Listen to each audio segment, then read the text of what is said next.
आओ झुककर सलाम करें उनको जिनके हिस्से में ये मुकाम आता है, कि आओ झुककर सलाम करें उनको जिनके हिस्से में ये मुकाम आता है। किस कदर खुशनसीब होते हुए हो वो लोग लहू जिनका वसन से काम आता है। अत्र उपस्थित आदरणीय आचार्य श्री, શિક્ષકો, મહેમાનો તેમજ ભવિષ્યના ભારતના ભૂલકાઓ, આજે હું આપ સૌની સમક્ષ 26મી જાન્યુઆરીના પાવન અવસર પર બે શબ્દો કહેવા માંગુ છું, જે શાંતિથી સાંભળવા માટે મારી નમ્ર વિનંતી છે।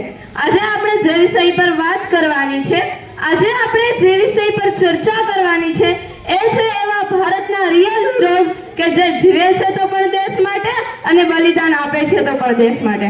તમે સમજી જ ગયા હશો કે હું કોના વિશે વાત કરી રહી છું। હું વાત કરી રહી છું એવા આપણા ભારત દેશના એવા વીર જવાન અને શક્તિશાળી એવા સૈનિકો કે જે જીવે છે તો પણ દેશ માટે અને બલિદાન આપે છે તો પણ દેશ માટે। આજની આ સ્પીચ શરૂ કરવાની પહેલા મારે તમને એક જ સવાલ પૂછવો છે, એક જ પ્રશ્ન પૂછવો છે કે આપણામાં દેશભક્તિ કેવી છે અને કેટલી છે। શું આપણામાં દેશભક્તિ ખાલી દેખાવા માટે છે કે પછી સુખદેવ, રાજગુરુ, ચંદ્રશેખર આઝાદ, ખુદીરામ બોઝ જેવી છે કે જેમણે સૂત્ર આપ્યું હતું, તુમ મુझे खून दो, तुम मुझे खून दो, मैं तुम्हें आजादी दूंगा, मैं तुम्हें आजादी दूंगा।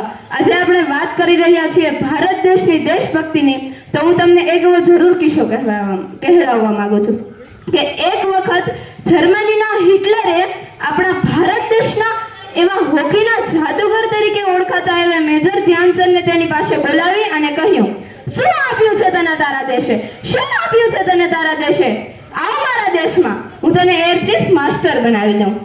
સાહેબ, વાત આવી ગઈ હતી દેશની, એટલે મેજર ધ્યાનચંદે જવાબ આપતા કહ્યું કે મને મારો દેશ આગળ લઈ જાય એ જરૂરી નથી, પણ હું મારા દેશને આગળ લઈ જાઉં ને એ જરૂર છે, પણ હું મારા દેશને આગળ લઈ જાઉં ને એ જરૂરી છે। આપણે આજે વાતો કરી રહ્યા છીએ સૈનિકોની અને તેમની વ્યથાની, તો આપણે એક સૈનિકની વ્યથા ક્યારે સમજી શકીએ, આપણે એક સૈનિકની વ્યથા ક્યારે સમજી શકીએ પણ જ્યારે આપણે ખુદ જ સૈનિક હોઈએ। તો આપણે બધા અનુમાન લગાવી લઈએ કે આપણે બધા એક સૈનિક છીએ અને કારગિલની ઊંચી ટેકરી ઉપર લડાઈ કરી રહ્યા છીએ કે જ્યાં -15 ડિગ્રી જેટલું તાપમાન હોય છે અને હેડ ઓફિસરે છુટ્ટી આપી દીધી છે। આપણા ઘરના બધા સભ્યો ખૂબ ખુશ છે, આપણે પણ બહુ ખુશ છીએ અને કાલે આપણે ઘરે જવાનું છે અને આગળથી પાકિસ્તાન વાળાએ હુમલો કરી દીધો। ત્યારે જ તમને કોઈ ઘરે સંદેશ આપે છે કે તમે લડતા લડતા શહીદ થઈ ગયા છો। ત્યારે તમારા પિતા કે જેનો એક જ બાળક હતો, તમારી માતા આ સહન નથી કરી શકતી અને તમારી બહેન કે જેનો એક જ ભાઈ હતો તેની તો રાખડી છૂટી જશે અને તમારી પત્ની પાગલ બની જશે। તમારા બાળકોનું શું થશે, એના ભવિષ્યનું શું થશે, કે તમારા બાળકોનું શું થશે, એના ભવિષ્યનું શું થશે। આ તો ખાલી સાહેબ આપણે અનુમાન લગાવ્યું છે, પણ તમે વિચાર કરી લેજો કે ભારતના પૂર્વના હુમલામાં એવા 42 વીર જવાનો શહીદ થઈ ગયા હતા, તો તેમના પરિવાર પર કેવી અસર થઈ હશે, કેવી વ્યથા સર્જાઈ છે, તમે અનુમાન લગાવી લો છો।